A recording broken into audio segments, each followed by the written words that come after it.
velkomin í Biblían á mannamáli, hlaðvarp fyrir lífið. Ég sestur hér með biblíuna mína og kaffibolla minn og við erum að skoða postulasöguna. Við erum að fara yfir postulasöguna sem fyrsta bókin í Nýja testamentinu eftir Guðspjöllin og greinir frá sögu kirkjunnar, frumkirkjunnar þegar hún var að byrja og hvernig hún breyttist út. Og við erum núna það bil að svona fara yfir 5. kaflan, held ég að sé rétt, 5. kaflan. Og þetta sem sagt bara fyrstu árin eftir dauða og uppreisn Jesú Krists. Bara rétt, þetta fyrstu 1-3 árin sem þarna gerast í byrjun í fyrstu kaflunum. Og það aldeilis mikið að vera í Jerúsalem og það átti eftir að breiðast út víða. Heilugum anda hafði verið úthellt í hjörtu lærisveinanna og þar sem kærleikur Guðs og kraftur Guðs fékk að streyma innra með þeim og út frá þeim. Og þegar við förum yfir þessa hluti sem að gerast þá var það algjörlega augljóst að án heilags anda, án þessa kærleiksmáttar innra með þeim þegar hefur aldrei geta gert þetta eða lifað þetta af þess vegna sko. En slíkur kraftur og slíkir hlutir að gerast og við munum sjá það núna í þessum þætti að hvað höfst að ganga í gegnum því að við erum komin að því strax þarna í 5. kaflanum og við erum bara árin eru rétt að byrja í starfi kirkjunnar. Þeir hafa ekki farið út fyrir Jerúsalem ennþá, þeir eru bara í Jerúsalem og enginn hafði boðað fagnaðerindið nema postularnir, enginn annar var byrjaður sem sagt, einhver aðri trúboðar, enginn annar farin af stað, það voru bara postularnir og þeir voru ennþá innan Jerúsalem og núna byrja ofsóknirnar strax þarna, það var enginn friður. Postularnir, þeir framkvæmdu sem sagt mörg tákn og undur meðal Jerúsalem búa og þeir héldu bara áfram boða Krists og þeir voru mikið til staðar í súlnagöngu Salomós í musturinu og þar safnaðist fólk mikið saman og þar náður að tala fólk og segja frá Jesú. Mikill mannfjöldi dróst að þeim, ekki bara vegna orðana, heldur ekki síður vegna þess að þeir læknuðu sjúka. Þeir héldu bara áfram að vinna og starfa þessi Jesús hafði gert. Þess vegna kom fólk með sjúka vini sína og fjölskyldumeðlimi og lagði það á rúm eða mottur svo við í súlnagöngunum þannig að apostolinn gætu komið og lækna þá. Áhrifin voru náttúrulega stórkostleg því að það segir að hver einasti sjúklingur eða einstaklingur sem að koma með sjúkur læknaðist. Slík var trú fólks að sjá þetta og vera vitni að öllu þessum hlutum. Sumir í hópnum trúðu við jafnvel að skuggi Péturs dygði til ef hann fjalli á þann sjúka þá myndi við komið til að læknast. Sem afleiðing af þessu öllum kraftaverkum og táknum og undrum þá var það fjöldi fólks sem tók trú á Jesú Krist. Frá þessu greinir í 5. kaflanum. En æðsti presturinn og félagar hans úr flokki Sadúkea, muniði æðsti presturinn Kæfas og Sadúkearnir, þeir voru hluti af æðsta ráðinu. Sadúkear, það minnst nefnilega svolítið á þessa hópa, Sadúkeana, á þann hóp. Þetta voru aristókratar, elíta í Ísrael. Það var þeim hópið tilheyrðu, þetta var efnamikið fólk, þeir tilheyrðu stjórnmálamenn, ákveðin hópu presta sem voru þá hluti af æðsta ráðinu. Þetta voru einu nafni kallað Sadúkear. Þeir voru mjög hlynntir stjórnvöldum, þeir vildu vinna með stjórnvöldum, þeir voru ekki endilega hrifnir af rómverska yfirvaldinu, en þeir fóru ekki gegn því og þeir markmið þeirra var velsæld og friður og hagsæld, ekki síst fyrir þá sjálfa. Og þannig að þeir unnu mikið samvinnu við ríki, þannig að allt sem var að gerast þarna með Jesú byltinguna og Jesú fólkið og þessi boðun, þetta þessi og þess og læti, það fólk var að lækna lameðar að standa á fætur og að boða einhvern Jesú Krist sem var höfðingi þess að heimst nýtekin við af gamla höfðingjanum og konungurinn yfir himni og jörð. Þeim líkaði þetta ekki. Þetta ruggaði bátnum, þetta setti allt, þetta ýtti við Rómverjunum á vondanhátt og þeir óttust að Rómverjunum að friðurum væri úti, svo þeir voru ekki hrifnir að þessu Jesú fólki. Þegar þeir bregðast það svona við með, bara bæði með öfund, því að þetta vakti mikla athygli og heift, og slík var heiftin hjá þessu fólki, hjá Sadduceunum, að þeir handtaka apostolana og varpa þeim í fangelsi og þarna byrja ballið. Það var búið að taka það áður muniði, svo var sleppt, en núna eitthvað meira, það þarf að taka næsta skref. Það vill svo til að það kemur engill frá drottni sendur og leysir þá úr haldi. Og hvað segir engillinn? Drífi ykkur út úr borginni svo þeir kom ekki aftur að handa ykkur? Nei, hann leysir þá úr haldi sem að Sadduceunarnir höfðu varpað í fangelsi. Og hvað segir engillinn? Hver boðskapurinn? Farið aftur út, aftur inn á musterisvæðið og haldið áfram að boða orð lífsins. Þetta nýja líf í Jesú Kristi sem líf Guðs komið til jarðarinnar, til mannkynnsins. Hann var svolítið ekki að leysa og haldið til þess að geti flúið og sloppið. Hann var að leysa og haldið svo geti haldið áfram. Og apostlarnir, þeir hlýða. Og strax við dagrenningu í byrjun dags, upphaf dags, þá eru mættir inn á svæðið og halda áfram að predika Jesú og lífið. Og þegar æðstaráðið fær fregnir af þessu, þá fer foringi musterisvarðarins og menn hans aftur og handtaka þá enn á ný.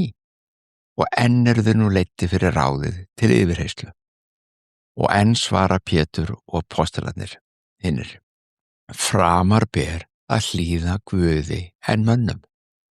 Nú fyllast menn reiði í ráðinu, æðstaráðinu. Og slíkur styrrin og slíkur heftin og slíkur órói og þeim líður svo illa að þeir ákvaða að leggja á ráðin að taka apostlarana af lífi, hreinlega deyða þá. Það í þarna innandyra maður vís sem heitir Gamaliel. Hann var sérfræðingur í lögmálum í Tóra og einn áhrifamesti farisea kennarinn á þessum tíma. Hann sannfærir mennina eða æðstaráðið að sleppa þeim frekar heldur en að taka þá á lífi. Því að hann gerði sér alveg grein fyrir því og komið til skila, ég meina ef að það mun bara espa allt fólkið ef við tökum á lífið, við munum missa enn meiri tök á hlutunum, þá verða þeir orðnir fórnarlömb. Þannig að í stað þess að drepa apostlarana á þessu tímapunkti, þá ákvað þeir að húðstrýkja þá. Og það er þessi fræga húðstrýking og fræga refsing, 39 vandar högg. Þetta var mjög sársaukafullt, eins og getur rétt ímyndað ykkur. Sá sem hýttur bundinn við súli eða staur og hendur og fætur bundnar og það barið með svipunni á bæði bert bak og brjóst. Skelfilegur sársauki og húðin flagnar af og sárin opnast. Það barið von í þau svo, 39 höggmunið. Jesús fékk þessi svipu högg, þannig að nú þeir að feta í fótspor síns meistara og síns Messiasar, síns leiðtoga á sömu meðferð. Og eftir þessa hrottalugu barsmíð þá skipar ráðið æðstaráðið apostolunum að tala ekki framar í nafni Jesú. Munið það var búið að reyna að banna þeim þetta áður. Hætti þessu. Þetta bannað. Og síðan þeim sleppt. Apóstolarnir yfirgefa nú æðstaráðið og húsnæði þeirra blóðir og bláir og marðir. En það er eitthvað annað í gangi innan með þeim. Þeir eru fullir á gleði, krafti, því að þeir álítu sem svo að þeir varu taldir verðuð þess að þjást fyrir nafn drottins. Og þá rifjast upp það sem að Jesús sjálfur hafði sagt við fólkið við lærisveina sína og alla þá sem hlýddu á hann í Mattheus 5. kafla. Fræg þessi ræða hans og hérna hluti hennar. Sælir eru þeir sem ofsóttir eru fyrir réttlætis sakir því að þeirra himnaríki. Sæl eru þið þegar menn smána ykkur, ofsækja og ljúga á ykkur öllu illu mín vegna. Gleðjist og fagnið, því að laun ykkar eru mikil á himnum. Og þannig ofsóttu þeir spámennina áður sem undan ykkur voru. Jesús var búinn að segja fyrir þetta. Þetta myndi gerast. Það ekki ólíklegt að þarna hefur rifjast upp í kollinum og hjarta postulana þessi orði Jesú. Sælir eru þeir sem eru ofsóttir, sælir eru þeir. Svo þeir glöddust, þeir fögnuðu. Þetta styrkti aðeins trú þeirra. Þetta braut þá ekki niður eins og ætlunin var hjá aðstæðráðinu að brjóta þá niður og láta þá stoppa, hætta þessu. Nei, þetta styrkti þá. Þrátt fyrir þessa grimmilegu barsmíð, þá hélduðu bara áfram óhrættir. Þeir voru gjörsamlega óhrættir. Býtu, þetta sami Pétur og sagði ég þekki ekki þennan mann Jesú? Afneitaði honum 3 sinnum. Já, vegna þess að heilagur andi fyllti nú líf hans. Það var komið kraftur, kærleikur, sýn á hlutina sem var langt umfram að sem gamli hrætti Pétur barðist við á sín tíma. Þeir héldu áfram að predika, bæði á Musterisvæðinu í sunnunargöngunum og á heimilum hinna trúuðu og kenndu Guðs orð og kraft hans. Og það má kannski segja þessu svo, og við skulum rifja upp meira því sem að Jesús sagði að þarna það alls ekki ólíklegt að þeir hafa einmitt haft þetta yfir og farið með þetta sín á milli til að minna sig á. Því Jesús sagði líka í Mattheusar guðspjalli 10. kaflanum, hann segir, varið ykkur á mönnunum, þeir munu draga ykkur fyrir dómstóla og húðstríkja ykkur í samkundum sínum. Þið munuð vera leiddir fyrir landshöfðingja og konunga til að bera vitni fyrir þeim og heiðingjónum, þar að segja hinum þjóðunum sem ekki voru gyðingar. En þegar menn draga ykkur fyrir rétt, skulu þið ekki hafa áhyggjur hvernig eða hvað þið eigið að tala. Ykkur verður gefið á sömu stundu hvað segja skal.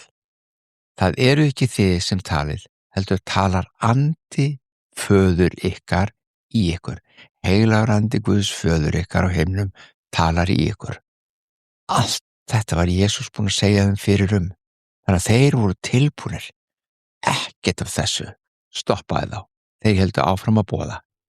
Og ég verið að segja fyrir mitt leyti, og ég veit að margir aðrir sem eru að hlusta, okkar þjóð vonandi í heild eru þakklátt fyrir að þeir gáfust ekki upp.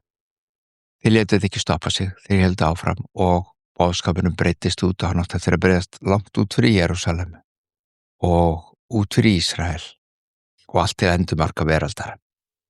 Nú erum við búin að vera að fara yfir, þetta var 5. kaflinn í hnotskurn. Nú ætlum við að taka 6. og 7. kaflan í hnotskurn. Við erum að fara yfir, við erum að leggja grunn til þess að varpa myndina, til að draga fram þá myndum hvernig byrjar kirkjan, hvað eru þau að ganga í gegnum, við hvað áttu þeir að etja, á hverju voru þeir ekki stoppaðir, ef það var svona mikið hatur í gegn þeim og það var miklu ofsóknir, hvernig gat það verið mögulega að það var ekki hægt að stoppa þá og þetta bara hélt áfram breiðast út. Það 20 í því, ég er búin að minnast á eiginlega hvort tveggja núna í þessum orðum fram að þessu. Það annars vegar að það náttúrulega að kærleik og krafti Guðs hefði verið útelt í hjörtu þeirra, þannig að innra með þeim var algjörlega nýr kraftur og ný sýn og nýtt líf og kærleikur Guðs fyllti hjörtu þeirra, gagnvart fólki og veröldinu, mannkyninu. Þeir gátu ekki en elskað. Og það er að koma ljós núna í lok 7. kaflarans. Já, hvernig það birtist þessi kærleikur. En svo það líka krafturinn til að lækna, kraftaverkin, fólkið elskaði þetta. Hvernig getur ekki elskað þegar Guð að lækna fjölskyldumeðlimið þína, reisa þú upp, opna eyruður, opna munn þeirra til að tala. þessi málleysu voru og svo framvegis, alls konar kraftaverk. Þannig að þetta tvennt, innra með lærisveinunum eða postulunum og svo ytra gagnvart fólkinu, þetta var slík blanda að það er ekkert sem gat stoppað þá. Og nú fjölgar aldeilis í söfnuðinum kirkjunni í Jerúsalem. Nú komin í 7. kaflan. Nú voru þetta orðin þúsundir, við munum að það voru 3000 strax fyrsta dagi en svo bættist við komin í 10, það voru þúsundir einstaklinga.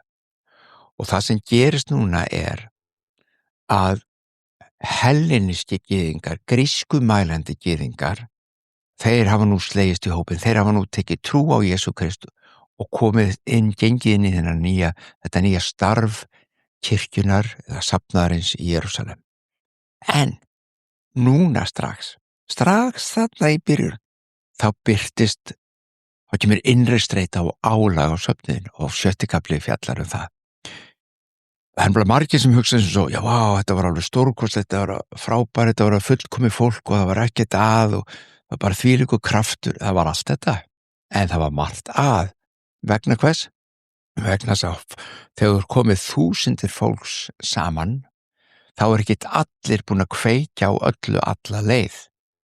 Kraftur umbreytingin frá kærleika Krists og verkan heilans enda innra með hverjum einum það var ekki allir endar á sama stað þar að segja. Fólki er mismunandi. Þetta er ferli, þetta er ferðalag andleira vakninga, andleira umbreytingar og sumir voru einfaldlega styttri og vegkomnir heldur en aðrir. Og grískumælandi gyðingar, helleniski gyðingar í söfnuðinum, þeir kvarta undan hebresku gyðingunum við postulana. Og hvert var umkvörtunarefnið? Minntust á það síðast að allir höfðu allt sameiginlegt. Það var allt lagt að fótum postulana og því var útilt mat, þurfandi, þannig að enginn væri þurfandi. Allir fengu. Talandum í jafnaðarmannaflokk, þarna var hann. Þarna var hann komið, það var ekki til sig það náttúrulega, en það sýndi sig, þarna var öllu deilt með öllum. Og enginn var þurfandi. En hebrestir gyðingar sem satt innan úr Jerúsalem, innan úr Ísrael, þeir voru eitthvað að sniðganga þessa hellenísku grískumælandi gyðingana á þann háttinn að þeir grískumælandi gyðingar, hellenísku gyðingarnir töldu að ekkjur þeirra, þar að segja það er konur sem hefðu tekið trú, ekkjur sem ekki hefðu fyrirvinnandi menn til þess að hjálpa sér í sínu viðværi, væru sniðgengnar af hebreskum gyðingunum, að hebresku ekkjurnar fengju kannski aðeins meiri mat. Hugsa ykkur, þetta er svo mannlegt eðli. Sjáðu, þetta er frumkirkjan. Það er nú ekki fullkomnar en þetta. Kraftur Guðs alltaf gerast, en mannlega eðli lætur samt sjá sig, skýtur upp kollurum, eigingirnir sjálfseiska og eigin hagsmuna hyggjan er strax til staðar í kirkjunni þarna. Það er komið smá innri kreppa því þetta þarf að leysa, þetta gengur ekki upp. Það kemur ekkert fram að postularnir hafi tekið hebresku gyðingar á teppið eða heldur hunsað grískumælandi gyðingar á þeirra áhyggjefni. Nei, þeir hins vegar leysa þetta. Þeir kalla saman, postularnir 12 kalla saman allan söfnuðinn og útskýra að þeir 12 geta ekki lengur einir sinnt því að passa upp á að allir fái allt. Þeir þurfi hjálp frá þeim. Við þurfum öll að standa saman að þessu. Við þurfum að geta sinnt og þeir kannski tóku þetta svolítið á sig. Þetta er okkur að kenna, vegna við höfum ekki verið að fylgjast mjög mikið með að allir fengju allt í úthlutuninni. Því að það var markmiðið, allir fengju það sem þeir þyrftu í úthlutun matar og annars slíks. Við þurfum, og við erum kannski búin að vera önnum kafni bara við að predika Guðsorð og vera í súlnagöngunum og höfum kannski ekki bara fylgst með þessu sem er að gerast hjá ykkur öllum þúsundum saman. Það er svona sem við núna gera eitt, sögður. Við ætlum að velja 7 menn úr hópnum og þeir munu hafa umsjón með þessari matarúthlutun. Þessi 7, þeir verða að vera fylltir heilum anda, þar að segja að þeir verða að vera komnir á þann stað í trúnni, í þessu andlegu vakningu innan með sér, að heilum anda hafði verið úttelt í hjörtu þeirra eins og apostólunum, og þeir þurftu að skynja í kærleikanum réttlæti, hvað var rétt gagnvart hverjum og einum.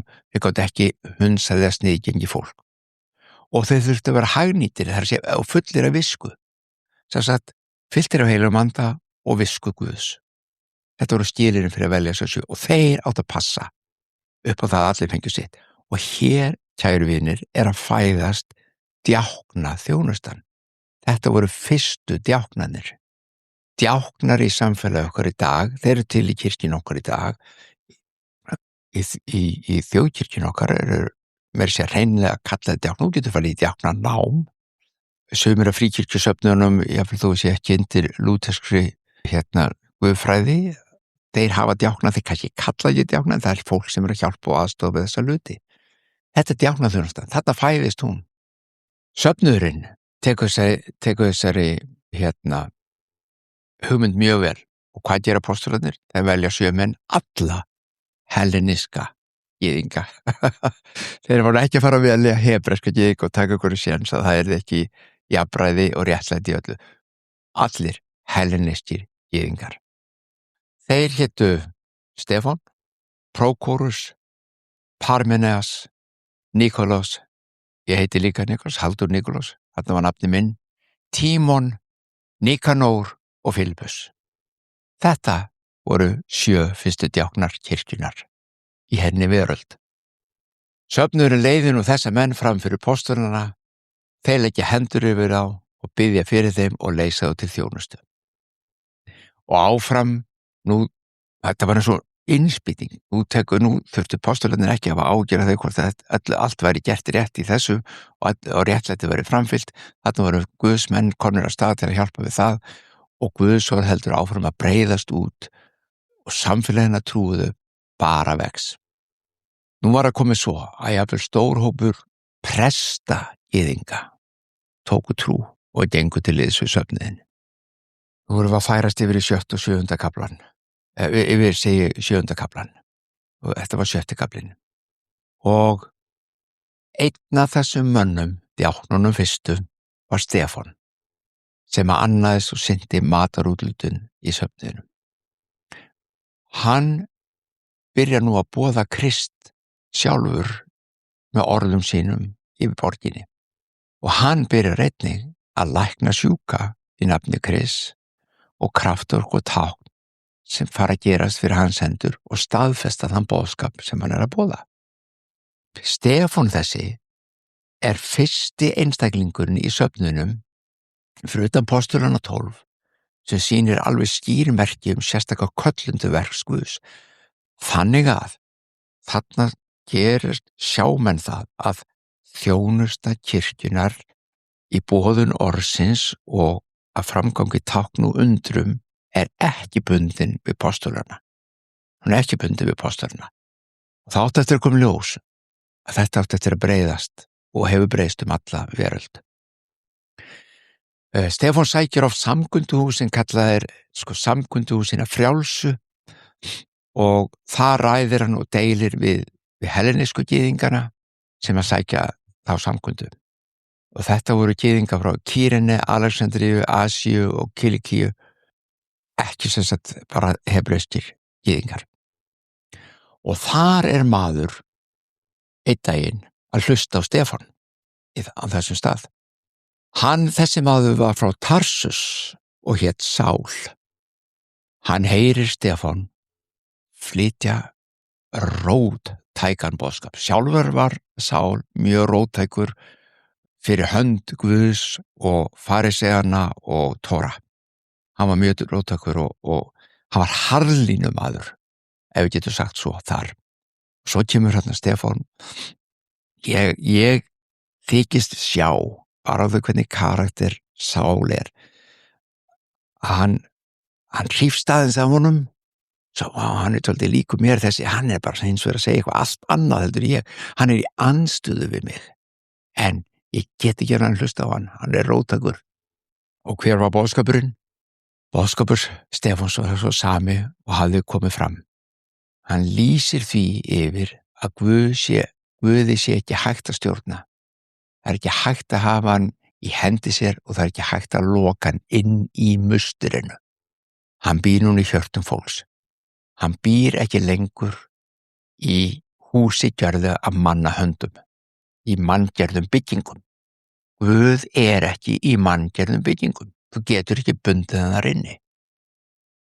Hellenísku gyðingarnir náttúrulega, þeir þræta og rökræða, rífast við hann. En Stefán var fullur viskumunið, þeir völdu þá fullur heilugum anda og fullur visku. Og þeir stóðust þó mikið snúning.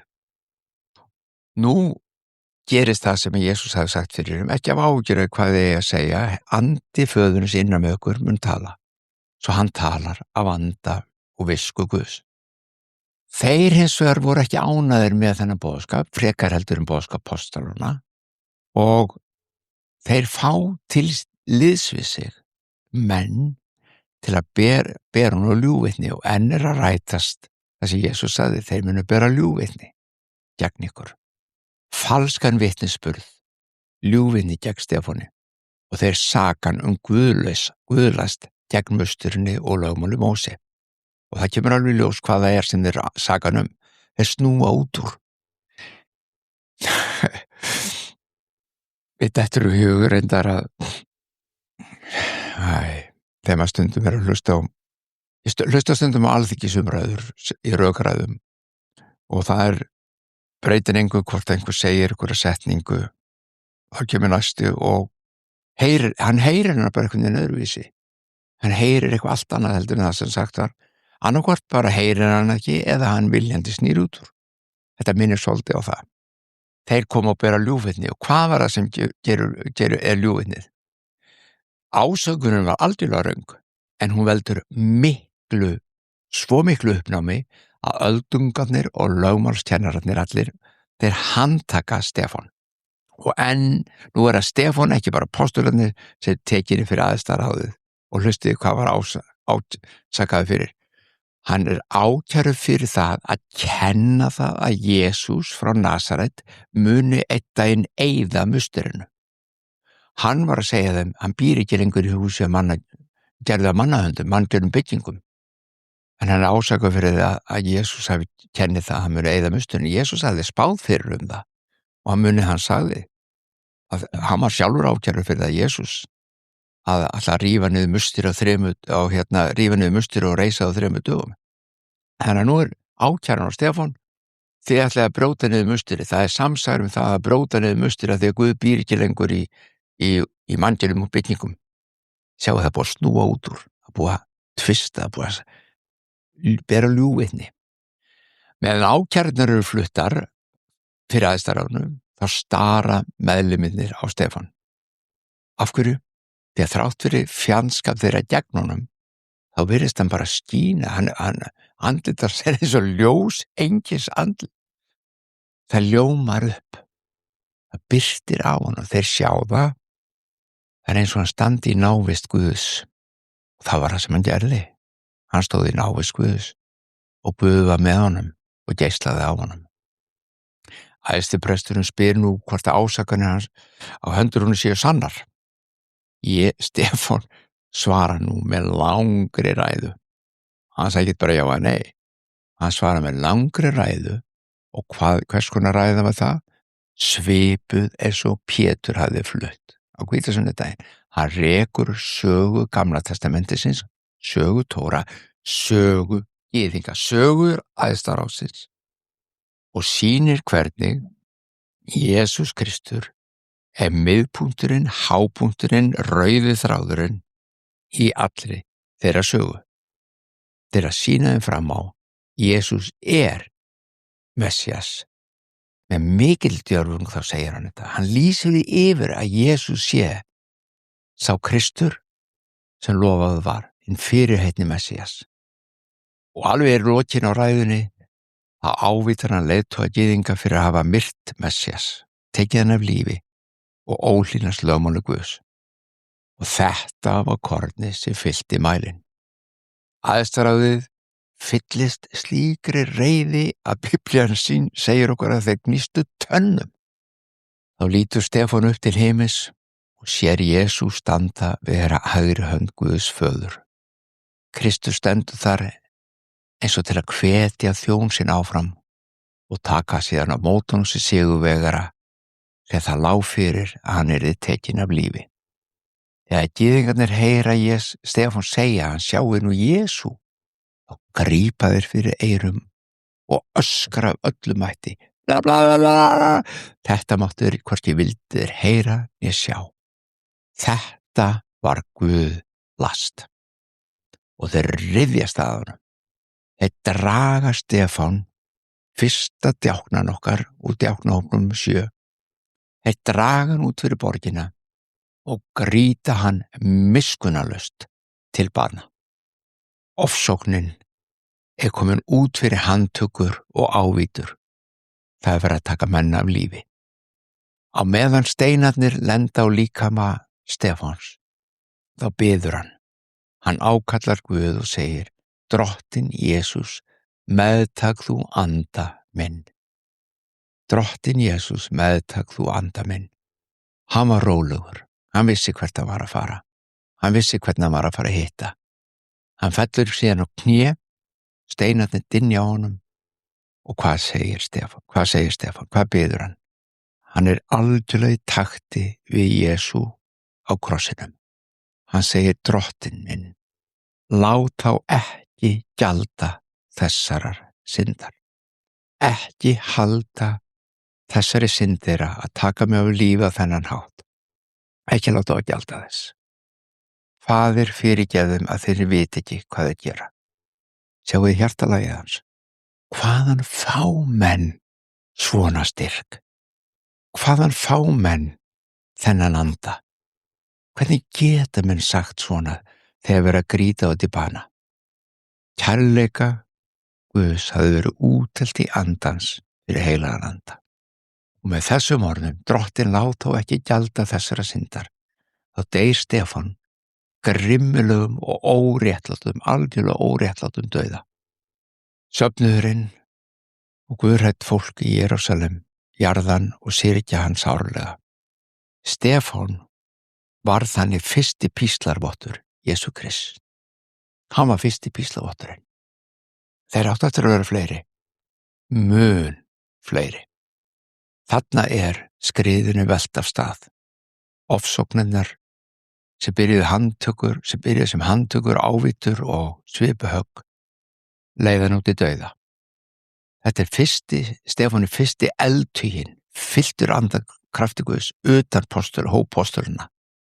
Hann er nú horfinn af sjónarsviðinu. En ættin hans, andinn sem í honum var, áframhaldandi lifir innra með, ekki bara postulunum, heldur helltist yfir hópinn og orð Gamalíels rætast. Nei, það borgar sig ekki. Það er bara verra fyrir okkur ef við tökum það á líf. Andi Guðs fór eins og eldur sinu. Jú, aftökum áttu eftir að fjölga og þeir muni sjá það. Ofsóknirnar eru ákafari, skelfilegar. En ekkert bugaði þennan andans kraft sem innra með þeim var. Ekkert. Ekkert. Þá erum við búin með 5., 7. og 7. kafla í Postulasögunni. Við erum að rekja okkur í gegnum upphafið á kirkjunni. Við ætlum að ljúka þessum þætti eins og venjulega með því að biðja Faðir vor saman, þau sem vilja og geta. Faðir vor, þú sem ert á himnum, helgist þitt nafn, tilkomið þitt ríki, verði þinn vilji svo á jörðu sem á himni. Gef oss í dag vort daglegt brauð og fyrirgef oss vorar skuldir, svo sem við og fyrirgefum vorum skuldunautum. Eigi leið þú oss í freistni, heldur frelsa oss frá illu, því þitt er ríkið, mátturinn og dýrðin að eilífu. Amen.